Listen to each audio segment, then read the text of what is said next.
sat down to play a game and found yourself completely zoning out from reality? To such an extent that, for a fleeting moment, all of your thoughts are consumed with what's on screen. As if you exist more inside a fictional world than a real world. If the answer is yes, it's likely you've reached a state of immersion. What is immersion exactly?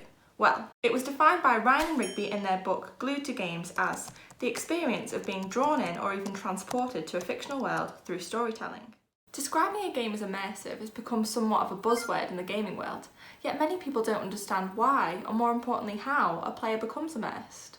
Theorist Is Immersion defined the concept of the magic circle, explaining that games exist in some sort of separate universe from our own, allowing players to, temporarily, exist as someone else. Inside this magic circle, players exist as a mayor of a town filled with animals, a criminal escaping the law, or as an Italian plumber on a quest to save a princess.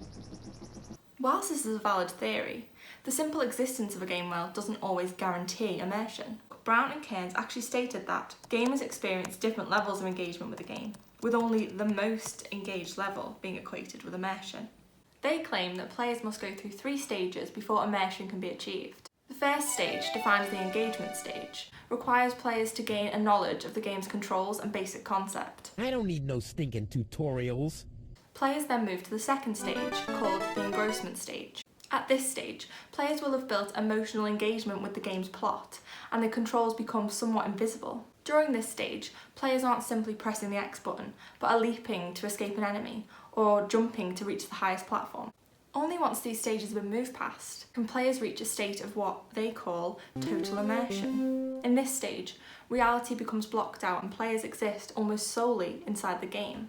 When defining what makes a game immersive though, it's impossible to pinpoint an exact formula of how to immerse players. Yet, the creation of rich and consistent game worlds is closely linked to the experience. Taking a look at Breath of the Wild, this open world game has been praised for its immersive qualities as its audio, visual and narrative elements consistently combine to create a world that is both believable and engrossing. As the game is aiming to create the feeling of existing in a fantastical world, the inclusion of, say, modern technology or upbeat dance music would probably break a player's immersion as it interrupts the consistency of the world's presentation. The development of VR headsets and hyper-realistic graphics is seen to some as a shortcut to immersion.